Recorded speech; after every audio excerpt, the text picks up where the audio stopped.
Friends, morning short வீடியோவில் ரசம் பொடி எப்படி பார்த்தீங்க. இப்போது அதை எப்படி ப்ரிப்பேர் பண்ணுறதுன்னு பார்க்கலாம் வாங்க. அதுக்கு தேவையான பொருட்கள்: துவரம்பருப்பு, உளுத்தம்பருப்பு, தனியா, மிளகு, சீரகம், கடுகு, வெந்தயம், கருவேப்பிலை, பூண்டு, காஞ்ச மிளகாய்.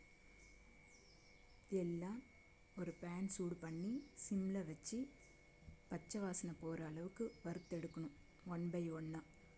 ஃப்ரெண்ட்ஸ், அதோடு கூட இனிமேல் வீடியோவில் ரங்கோலியும் வரும், குக்கிங்கும் வரும். எல்லோரும் லைக் பண்ணுங்கள், ஷேர் பண்ணுங்கள், சப்ஸ்கிரைப் பண்ணுங்கள் ஃப்ரெண்ட்ஸ், சப்போர்ட் பண்ணுங்கள் ஃப்ரெண்ட்ஸ்.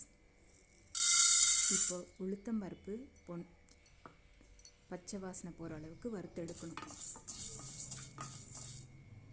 அப்புறம் தனியா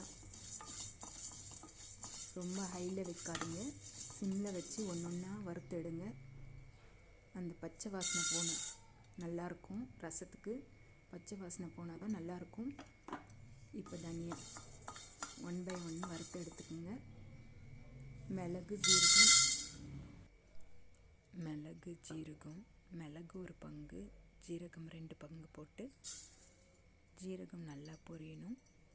மிளகு ஸ்மெல் வர அளவுக்கு நல்லா வறுத்து எடுத்துக்கிறோங்க.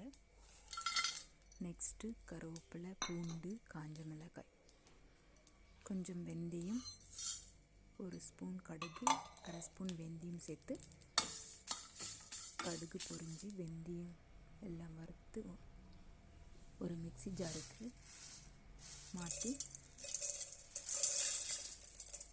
அரைச்சி எடுத்தால் ரசம் பொடி ரெடி. அது கூட கொஞ்சம் மஞ்சள் பொடி, பெருங்காயத்தூள் போட்டு நல்லா கொரப்பாக அரைச்சி எடுத்து வச்சுக்கோங்க. 1 வீக் யூஸ் ஆகும். நல்லா டேஸ்டியான ரசம் கிடைக்கும். செஞ்சு பாருங்கள் ஃப்ரெண்ட்ஸ். ஒர்க் பண்ணுறவங்களுக்கெல்லாம் இது ஈஸியாக ரெடி பண்ணி வச்சுக்கிட்டா டக்குன்னு ரசம் பண்ணிடலாம். Thank you friends.